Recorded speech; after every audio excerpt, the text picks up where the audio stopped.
Hi, I'm Lenora Bresler. Welcome to the February 4th, 2017 edition of The Bible, Delight in the Details.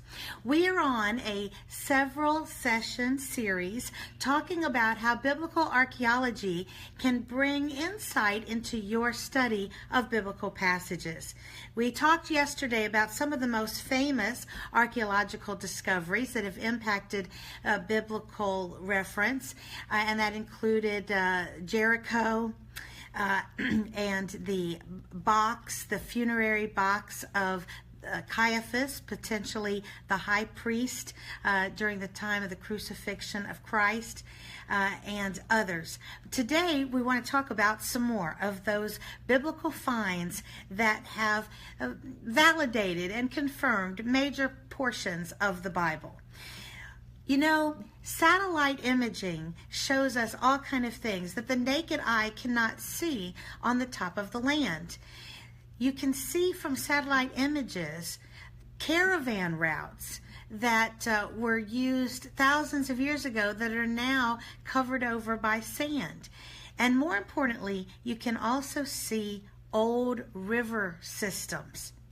In Genesis, we are told that the Garden of Eden was situated at the conjunction of 4 major rivers. Now, 2 of those still exist, and we know exactly where they are, the Tigris and Euphrates. But 2 others seem to have disappeared over the years. But recent satellite images show that indeed exactly where the Tigris and Euphrates come together at their closest point, there is hidden under the ground evidence of 2 other large river systems, complete with tributaries. And so, once again, the Bible is confirmed, even though the ravages of time have taken a toll on the evidence above the land. Let's also talk about the famous story of Sampson.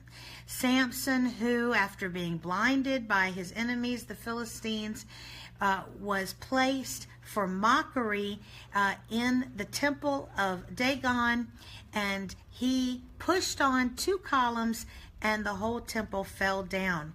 And the Bible says he killed more in his death, more Philistines, than even in his whole life. This, of course, coming from the book of Judges. Now, a lot of people have said, oh, that's not possible. One man, I don't care how strong he is, could not have pushed on a building and made it all collapse. However, the Philistine Empire had 5 major cities, including the cities of Gaza, not to be confused with the Gaza in Egypt, and Gath. Those 2 cities have recently been uncovered, including their giant walls and giant gates, but also some of the Philistine temples have been unearthed as well. And it is now very common knowledge that the way the Philistine temples were built was centered on, and the foundation was, 2 pillars in the center of the temple that were positioned roughly 5 or 6 feet apart. It is not at all unbelievable that a man could be positioned, just as the book of Judges indicates Sampson was, in between those 2 columns. He was apparently roped to them or chained to them in some way. And if you pushed outward on those 2 columns, it very well could cause an entire temple to collapse, just as the Bible indicated.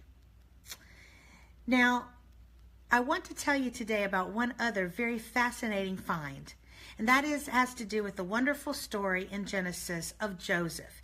You remember Joseph, who was mistreated by his brothers, sold into slavery, went into Egypt, and eventually rose in ranks to eventually become second only to the Pharaoh. He saved Egypt by his very wise marshaling of the wheat during good years so that Egypt would not succumb to the famine that would come for another 7 years.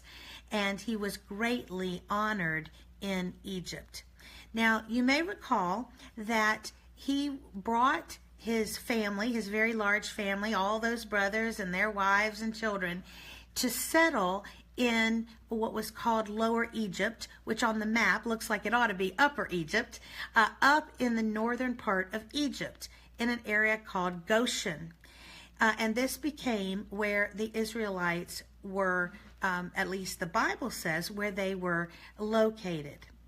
But there hasn't been, up until recently, very much evidence archaeologically that there was any Semite people in that area until now. Recent excavations in what the Bible calls the land of Goshen in northern Egypt have shown that there were a lot of sheep that were being kept in that area, and in exactly that area, you're never going to believe what has been found. There has been unearthed a statue of a man who appears to have Semite features, and guess what? The paint that is still on the statue is of a multicolored coat. Even more interesting, in that same area, in the complex where the statue was found, there are 12 buildings, small buildings that form a perimeter around the statue. Very interesting when you remember there were 12 sons of Israel, one of whom was Joseph, and then of course that became the basis of the 12 tribes. Isn't it fascinating what biblical archaeology unearths? I'm Lenora Bresler. Visit me tomorrow for more fascinating archaeological finds that help us give additional clarity to some aspects of the Bible. Visit me tomorrow on The Bible, Delight in the Details. Go out and make it a great day.